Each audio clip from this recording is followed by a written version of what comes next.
Why I'm against globalization, and you should be too.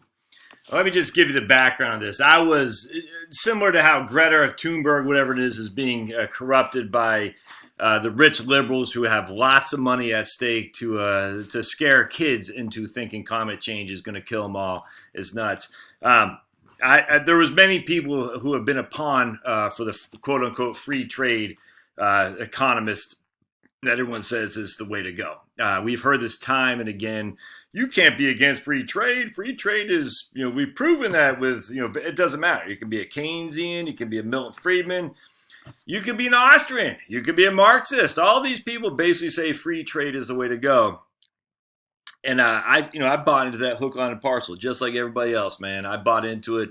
It took over the third wave of the Tony Blair / Bill Clintonites, which was kind of theoretically proved of what the Reagan Revolution and Thatcher Revolution showed, which is free trade, and that will lead to prosperity and all that.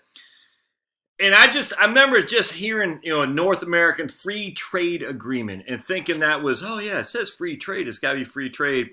And just thinking, I'll never forget, just thinking that it's got to be free trade is good. I remember people saying, well, we need fair trade, not free trade. I was like, you don't know economics. And how wrong I was, man. There's never been free trade, and there'll never be free trade. Ever. Because people will always take advantage of the system to protect their own interests. It's just that simple. And if you think that's not happening in the United States, regardless of whom we're trading with, you're crazy, man. That's all there is to it. There's always going to be interest protected. And if they have to put the thing free trade, they'll do that, just like the North American Free Trade Agreement. And people like Romney, Mark Warner, all these guys are going to win because they are the elite. The people who are going to lose are going to be people like you and I. Look, man, it's just the way it is, the nature of the beast. And so now I've actually come 180 degrees against free trade. I think the idea of free trade is silly on itself. And look, I get all the Austrians will say, Frederick Bastiat. Yeah, Frederick Bastiat was in the 1700s, a wonderful economist, wonderful, and talking about free trade. That was free trade in theory only. There is no such thing as free trade. It's not. What we're doing with China, we're not starting the trade war. The trade war has been going on, as I've said many times. At some point, you got to protect your interests or you're going to give the store away. So I want to read this from page 190, again, of my Holy Grail of macroeconomics. Every time I read this book, I'm about 3/4 of the way done with this now.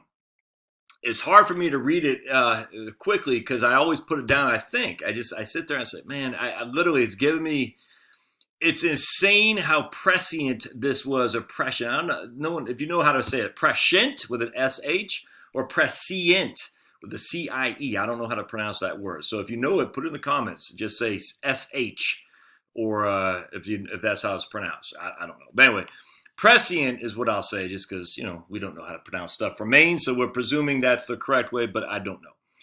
But anyway, it's amazing what this book says from he had written this in 2007 till where we are today. It's nuts. So let me read this to you. Again, it's from page 190. Pessimism came to boil in July 2007 upper house election. In short, remember he had written this in 2007. Japan faces a situation in which large companies with global operations in the urban areas in which these firms tend to be based continue to enjoy favorable economic conditions.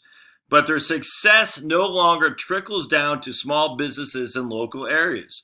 Instead, the benefits are flowing to China and other overseas production bases. Furthermore, Japan's media organizations and policy-making bodies are all concentrated in Tokyo, where the economy is strong, posh restaurants are springing up all over the city, and contractors are rushing to put up new buildings as part of the urban redevelopment projects.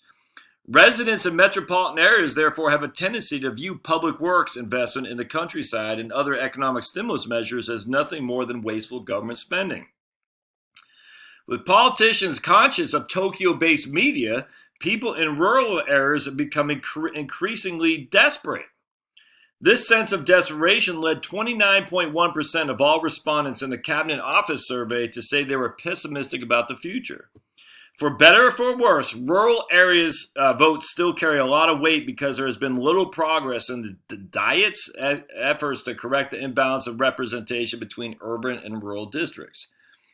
This was convincingly demonstrated when rural discontent boiled over in July 2007 upper house election, in which the ruling LDP was dealt a devastating defeat.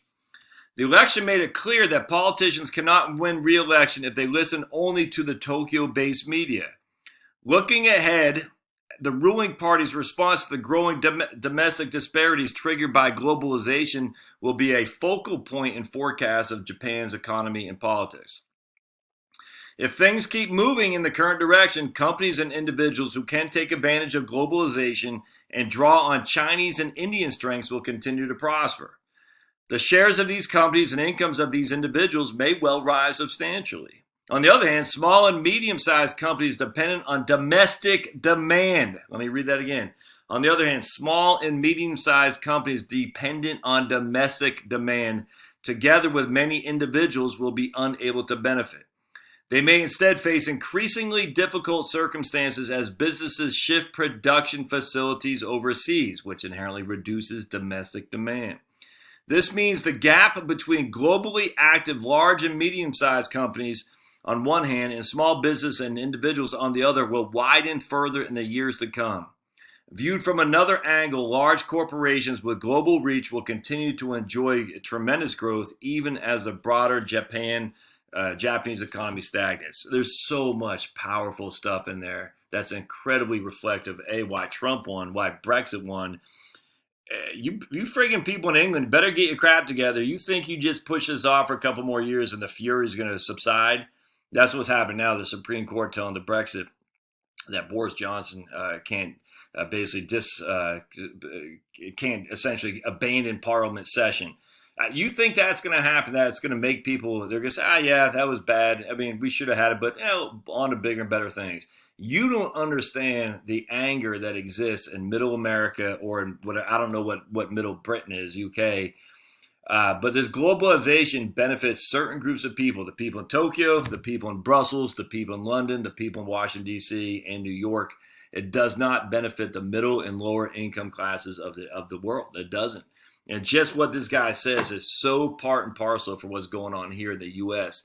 And D.C. to New York, that whole corridor up to Boston, man, those guys are living large and they're freaking glowing, just like I said, posh new restaurants and hotels springing up everywhere. That's where the media is. They don't know what the hell is going on in the rest of the world. And Selena Zito, you might have heard of her. She goes out of Pittsburgh, and she had written a lot during the 2016. And she goes, there's a change happening. This goes back to my man Sundance from the conservative treehouse. And just because it's conservative treehouse does not mean it's Republican. It's not a Republican, pro-Republican site at all. I mean, to the extent of being pro-guns and stuff, sure. But to the extent of the globalization, He always shows Sundance a picture of Tom Donahue, who's a head of the master of the U.S. Chamber of Commerce. Globalization, they love it, man, because they benefit explicitly on the global front as opposed to the middle class. And what Sundance was saying, I tell you, is so incredibly interesting. It's Wall Street versus Main Street. Wall Street versus Main Street. And what's happening is Wall Street has won for years and years and years and years, probably since the middle of the 70s, the late part of the 70s when Jimmy Carter started deregulating, which was good. Reagan took that on. But then the George H.W. Bush and Bill Clinton. I mean, they're similar people. George W. Bush and Barack Obama. I mean, literally from the first George Bush till the end of Barack Obama, that has all been, from 88 till 2016. So what's that, almost 30 years or so? 30 years. We've all been governed by the same ruling class, the corporatists, the globalization, quote unquote, free trade, the Mark Warners, the Richard Burrs, the same people. All these people are the same. They might have a different D or R after the name. It's the exact same people. Their marching orders are dictated by globalization. Mark Warner got rich because he knew how to take advantage of Haiti with his stupid telecom things. Bill Clinton, the same thing. They're all part and parcel. They all got rich by taking advantage of other people. And what's happening is when domestic demand subsides because we are being forced out of labor, we are being forced out of business because the labor is being moved to India or Mexico. I mean, you name it, China. There's less domestic demand, there's less Main Street activity, but there's huge amounts of global activity, huge amounts of Wall Street activity, which they love. And it's a battle, man. It's a battle. If the Republican Party thinks that they can just tout the same old free trade, we need more free trade. You're fooling yourself, my friends. And if the Democratic Party can think they can tout this, we need to reduce emissions by following what the UN tells us to do. And that, man, I'm telling you, you're missing the boat. There is a huge anger, and this is just like what happened in Japan, just like what happened in Brexit. The same thing's going to happen in Greece for the most part, Italy, and the corporatists aren't going down without a fight, as witnessed by what happened in Italy. Witnessed by what happened just the Supreme Court in UK, witnessed by what is going on now against Trump. They're not going down. They're not going down with a fight because there's trillions of dollars at stake. But if you don't have domestic demand, you can kiss your freaking globalization goodbye because it's all going to come crashing down. You got to have people who are at least feeling the love to continue the facade of global free trade. You've got to have people feeling like they are advancing, because if they're not, they're going to come after you. And I'm not saying with pitchforks, but it's with people like Donald Trump. If you think that's the epitome of where they're coming after, there's going to be more. So you better get off this freaking corporatist globalization stuff, because it's not going to end well. We'll see what happens in Japan, but it's interesting that this is written in 2007, and he called this exactly what we saw in 2016. Now, you could say, but Obama won. Well, Obama was literally a hope and change kind of guy. He was a new guy. He was new. And I think a lot of people who felt the love from Obama realized he was just the same thing as George W. Bush. And look, I didn't like Obama. I thought we needed Romney. I thought we needed, I had cringed that we needed McCain. Turns out I was wrong. Romney and McCain would have been just as bad as Obama, probably worse, because we never would have got Trump. We would have gotten Bernie Sanders, which might have actually been better. I don't know, not than Trump, but been better than a Romney for sure. Paul Ryan Romney. Those days are gone, man. Those Republican oligarchs, essentially, and the corporatist class are gone. They're never coming back. And the Democrats, they got their own stuff to contend with. Bernie sold his soul for the corporatist money after Hillary snaked him out of the nomination. He took the path of least resistance. He goes, I'll sell my soul for freaking money. He did. Elizabeth Warren is a fraud. Biden's a fraud.